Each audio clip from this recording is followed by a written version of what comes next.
Howdy there, it's Nanny from Seamstressed, and today I will show you some visible mending. Are you constantly being attacked by wild beasts? Is your cat trying to ruin all your t-shirts? Are you tired of spending loads of money on clothes that you know that your clumsy self will destroy a few seconds later?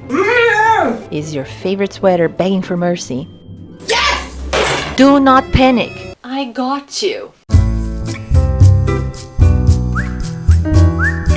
Scissors, embroidery yarn from the dollar store, fabric for stability, tailor's chalk, pins, and needles. And of course, the thing you're trying to mend.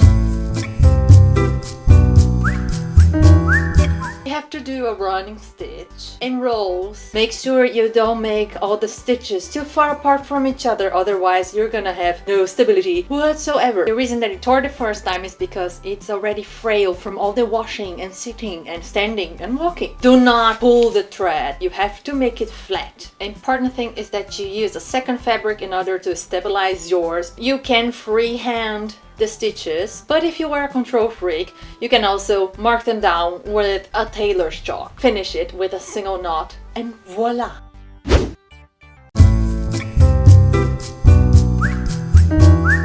Let's just imagine you have a hole in your ass. You want to close it down. So choose a funky fabric to either put it on the outside of your garment or on the inside of your garment. Make sure that its stability fabric is bigger than the hole that you are trying to hide. Sew it until you reach a size that you find interesting to your eye. It's up to you. But just make sure that you sew bigger than the stability fabric, otherwise it's going to fall off.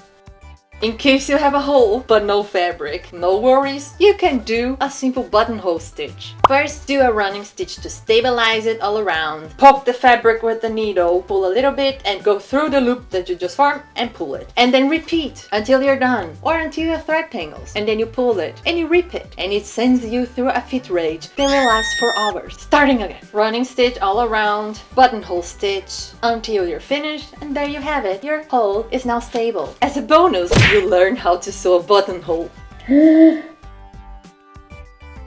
If you have another hole and no fabric and you wish to make one of your own, just weave in one from scratch. It's no big deal. First, stabilize it with the running stitch on the right side of the fabric, sew in zigzag form, very close until you reach the end. Turn it inside out, close it with a knot. With the same color or a different one, go it on the perpendicular in the same motion, but weaving up and down. Make sure you do not pull the garn because you're not trying to close the hole. It has to be loose. If you still think that the end result is too sheer, you can repeat the process, either with the same or with a different one.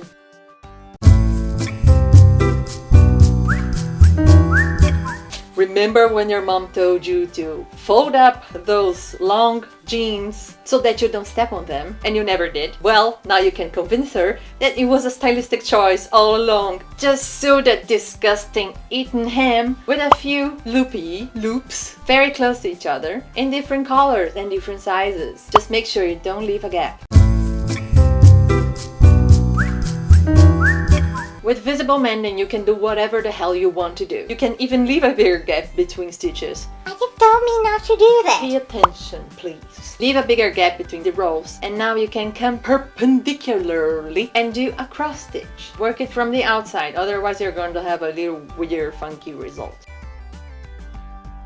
If you have cats like I do, you probably have claw holes on all of your favorite t-shirts. To fix that is pretty easy, just do some star-shaped stitches on the hole. For this one you don't need the extra fabric because this type of fabric does not frail unless you keep poking your finger through it. I know you do it. I know you do it. You also should use a thinner garn because otherwise it looks a little weird. And maybe don't do them in black because they kind of look like spiders, unless you like spiders.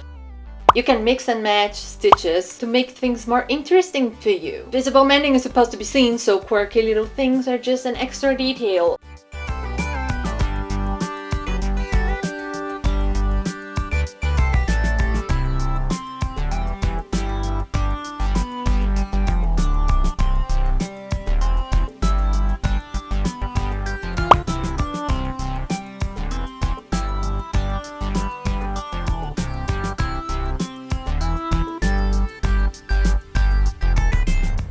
go crazy. If you want a really cool tutorial on basic embroidery stitches, head down to the description below and I chose for you a very cool one from Baroudi Broderie. It's really easy to understand, it's really cool and really well explained.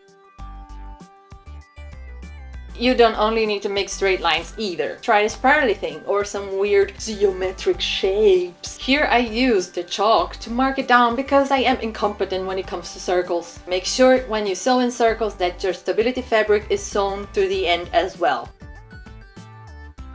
Random stitches work well too. Just go crazy.